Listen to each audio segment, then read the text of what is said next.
हाँ, तो आप लोग ध्यान दीजिए। पिछले वीडियो में मैंने आपको द्विवेदी युग के संदर्भ में बताया था और द्विवेदी युग की प्रवृत्तियाँ के संदर्भ में बताया था, जिसमें 3 प्रवृत्ति पर हम लोगों ने चर्चा किया था। राष्ट्र एवं सांस्कृतिक गौरवगान, दूसरा सामाजिक सुधार पर बल, तीसरा था धर्म का अर्थ मानवीय सेवा। अब मैं आगे बढ़ रही हूँ, ध्यान दीजिए। रहस्यात्मकता और बौद्धिकता। द्विवेदी युगीन कवियों को भारतीय संस्कृति की महत्ता प्रतिपादित करने के लिए भावुकता की बजाय तर्क और बौद्धिकता का आश्रय ग्रहण करना पड़ा।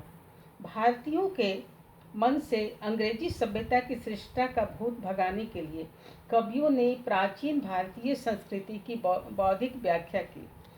हरिओम ने कृष्ण और राधा को समाज सुधार का आदर्श रूप उपस्थित किया।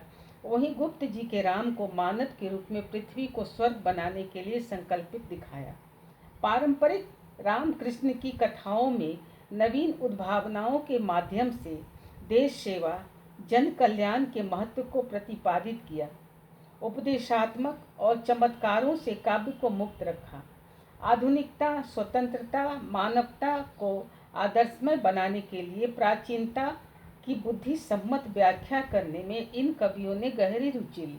लेकिन जीवन जगत और प्रकृति में व्याप्त ईश्वर की सत्ता को चित्रित करने में रहस्यात्मकता का समावेश हो गया। एक उदाहरण द्रष्टव्य है।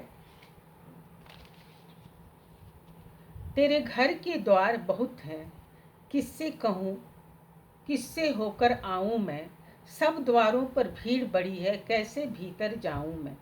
ऐसी कविताओं में काव्यात्व और अन्योक्तियाँ मनोहारी है। इन रहस्यात्मक मुक्तक गीतों में छायावादी रहस्यवाद का बीजापन स्वीकारा जा सकता है। अब अगला प्रवृत्ति है प्रकृति चित्रण। इस युग के कवियों ने प्रकृति चित्रण में अपेक्षाकृत विकास किया।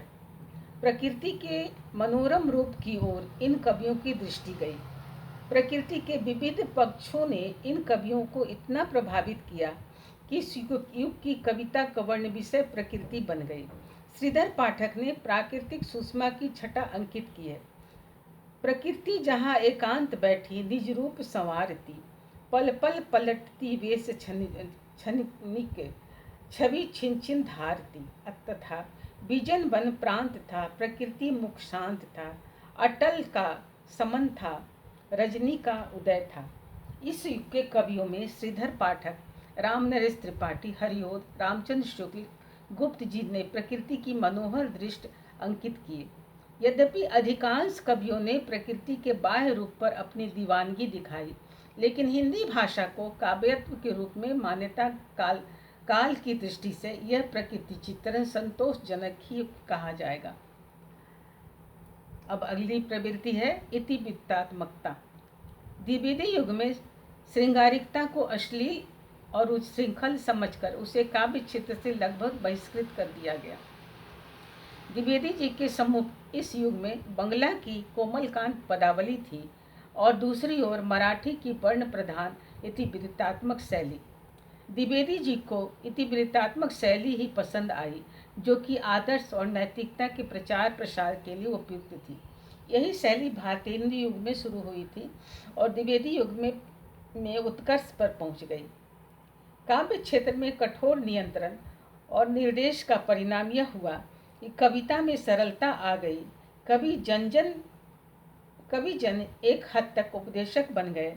कविता में सरलता, माधुर्य और कल्पना का प्रवाह कम हो गया। तुकबंदी, शुष्कता और आधिक्य हो गया। अनुभूति में अपेक्षित गहराई का अवसर थम गया। अगला